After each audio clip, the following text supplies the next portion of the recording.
Hey YouTube, so today I'm working on another guitar project. So I have this Epiphone SG that I usually play in all my videos. And so this thing's really cool.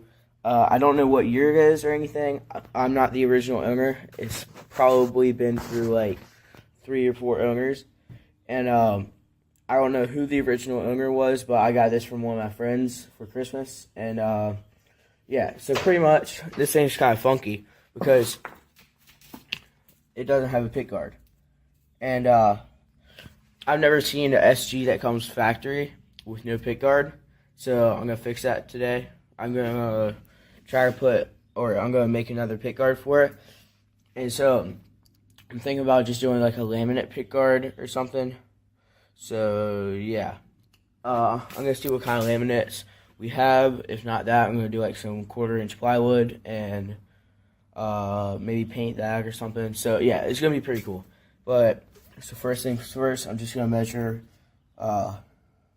just like between the bridge, the pickups right here, and then I'm going to measure like pickup to the horns and then just through there. So I'm thinking I'm going to do something that goes from like right here, and it's going to go up, it's going to contour this, it's going to come back, it's going to have a little swoop right there, and come back right through here, and then come up to like about here in between the pickups, and then come back all the way up to the neck. And yeah, so I think that's what I'm going to do for it. And yeah, alright, so what I've just done is so I got this really cool piece of laminate. It's kind of dusty. I don't know if you can see that. It's kind of like orange and black and stuff. And so I'm going to use that. And so pretty much I just started to mark some stuff out. So I just got like the pickups right here, and then the beginning of the cutaway. And yeah, so I'm going to take this down to the wood shop.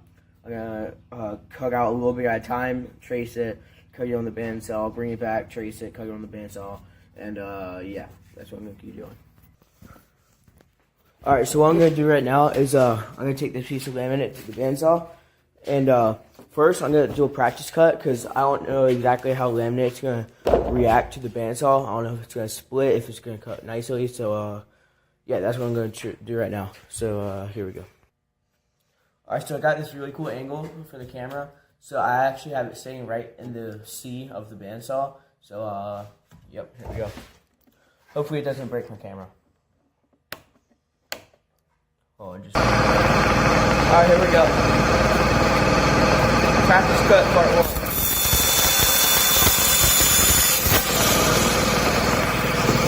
It actually cuts really, really well.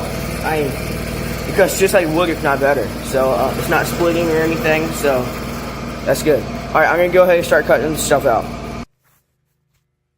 Alright, so I just started cutting this, and I realized that I had to do the markings on the back, and that I did it on the wrong side. So hopefully this will still fit. I double check it, so alright, so I just cut this much out, and so pretty much how this is going to work, I'm going to have it so it's going to go around like that. And I took that part to the belt sander. And so now I'm going to probably cut out where the dials are and where the horn is, or the cutaway. And yeah, so far it's looking pretty cool. Alright, so I just cut out this a little bit more. And it's looking really good. So I just started with the cutaway. And so it goes on like this. And I'm gonna belt sand all the corners on this. Then after this, I'm gonna start cutting through like right there, and yeah. So I have that marked out already. And whenever you're doing stuff like this, you want to make sure that you cut it out bigger than it really needs to be, because when you cut from this, you can only mark the back of it with pencil, and so you can't. So and when you cut from the back of it with a bandsaw, it's gonna make the front of this, like the actual veneer of the whatever print that is, like grounding or whatever. It's gonna make that want to splinter out, like right here. So you always want to make that bigger than it needs to be, if you can. So after that, you just go over it with like a belt sander or just any type of sander. Belt sander works best because you want to only do it on the edge, not on the top or the front. You can do it on the top or the front, but it will just leave like that gray line across it. And so you want to only do it on the edge, and so eat away all of those splinter ups and stuff. So yeah, here we go. Again, it looks like that. And so I'm going to start with the cutting out a spot for the dials to go. So yeah. Do you ever have that moment when you're working in the shop, you're trying to build something really cool that's going to help you out in life, and you really need a pencil, but always seem like the pencil is trying like to run away from you? Like you have like 30 pencils, 5 minutes later you have 0. Like they all just get lost somewhere. That's so annoying. Like I just had a pencil like 2 seconds ago, and it's gone. Like I can't find it anywhere. So now I gotta try to find another pencil. Alright, finally, I got a pencil. And of course, the lead's broken on it. Alright, whatever. I'm gonna sharpen this. Alright, just sharpened it. So, here we go. So, I got this. I cut it out, and this needs to be trimmed off a bit. Around there. I think I might round this a bit. This needs to all be trimmed down, and then I'm gonna sand it, drill holes, and screw it down. So, yeah. Alright, so, I just cut out some more. It's actually starting to take shape quite nicely. And, yeah, matches the paint pretty good. Or it goes with it pretty good. It doesn't really match it, but, so I think all I'm going to do now is just going to go to the belt sander, try to deburr it, and then I'll drill some holes, and I will screw it in. So, yeah. Alright, so I just took my Dremel tool and the belt sander, and I sanded this thing up a lot. And so it looks a lot more refined now. Like I got a nice clean spike right there, and comes around nice and clean. And right there looks nice and clean. Everything's just super clean on it right now. So yeah, I'm gonna go see how this fits. Oh, here we go, here we go. Oh yeah. That looks super, super good. I think I might need to sand down right there a little bit, because it's kind of coming over the edge a tad. But actually, maybe not. I don't know. Yeah, I will. I'm going to have to sand down right there a bit. But other than that, everything looks super nice. So, yeah. Alright, so I just sanded it some more, and you can see that there's a little bit of the edge left right there. And right through there. So, actually, hold on. I think I might need to sand it right there. Yeah, because it's kind of coming over the edge. Alright, I'm going to sand right there. Alright, so I'm back from sanding a second time. You probably can't notice much difference. I just did a little on the Dremel. But, it looks really cool. So now I'm going to start drilling holes.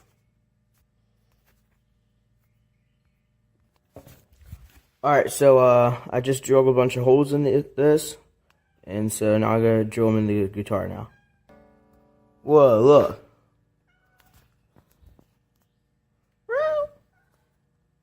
So what?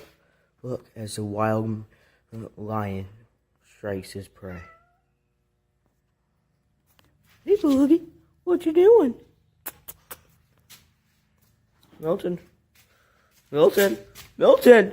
Say hi to the camera, Milton. Hi there, my name is Milton. I like to meow. Be free.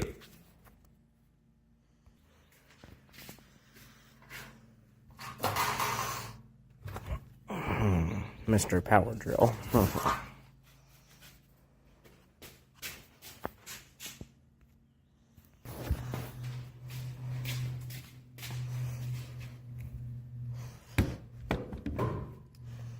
Good boy.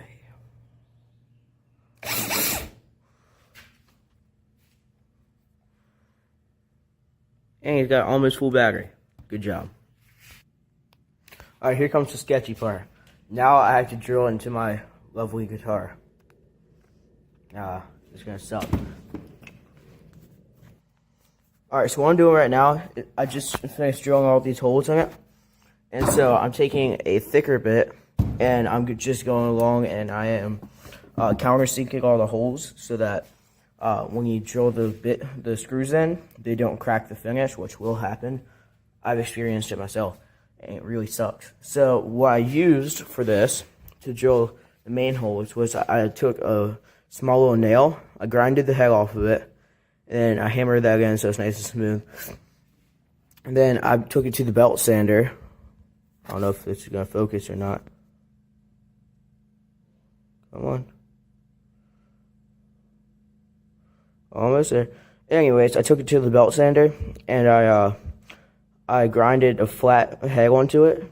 It's really sharp, and so that when I drill into this, it works like a chisel and spins around and it drills it out. So homemade drill bit. The only drill bits I use for the blue guitar, my homemade guitar, I only use homemade drill bits for the whole entire thing. So yeah, they actually work amazing. So now I'm using just a normal drill bit like that. That actually came with my Dremel tool, and I'm using that to countersink all of them. Alright, so I just countersunk all of these screw holes. And so time to put our beautiful pick guard back on and screw it on and strum it.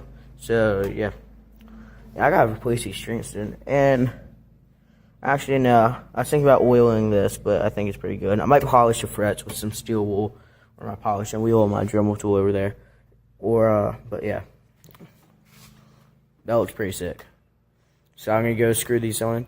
Oh yeah, so I made this really cool tool. It's a neck rest. So pretty much I just took some chipboard and I cut out just a square and I glued them together. I glued like 4 or 5 pieces of it together because we didn't have thick enough. And so anyways, I just cut out just a cradle in there. And then what I did was I took a bunch of shop rags, and so I put one right here and I folded it over 4 times and I stapled it on just with a staple gun, like the little hand staple guns. And so I stapled it on with that. Here we go. Here's one of them. So yeah, you just go like that and they staple. So I stapled on with that with way too many staples. But what I did was I left a little bit of air or a little bit of room. I did it a little bit tight. So when you sit the guitar on it, it doesn't actually touch the bottom. It just kind of lays on this and it can roll back and forth a little bit. And then what I did right here is I did dual pockets. So it has, let's see, it has one on the front, then behind that it has another one. And then I did this handle right here. It has just part of a wooden dowel in there. And then I wrapped that around shop rags and I staple right here and right here. And then let's see, right here I have my logo. Then over here I have part of a yardstick that I cut and then put on there. And so yeah, that's actually very useful. And then what I do for the back of the guitar, because I usually sit on like a wooden surface, is I have these rags and I put on the back. Then when I'm going somewhere, I put all the rags down in these pockets. So I have like a full guitar kit right there, and then I can put like a screwdriver, a knife, and whatever else in the second pocket. So it's really a super, super handy tool.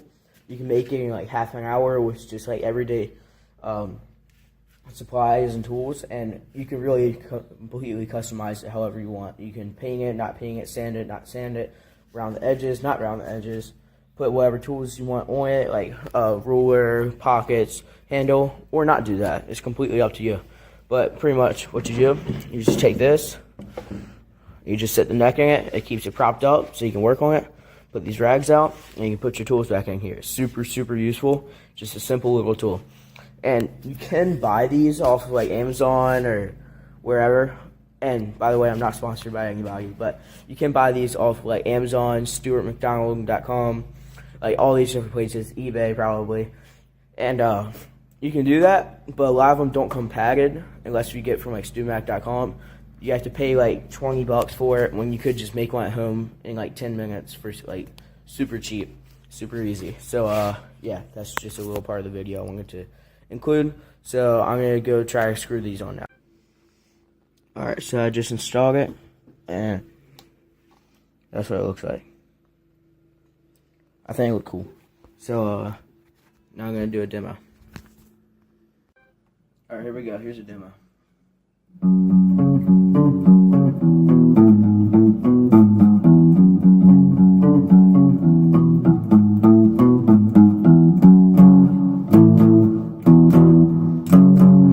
I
just some random tunes.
Alright, so I think that guitar works, looks, and feels awesome. And, yeah. Oh, and also, here's a little sneak peek for the next video. The bass is done. Alright, that's all I'm going to be showing you of that until next video. So, please like, subscribe, and leave a comment below.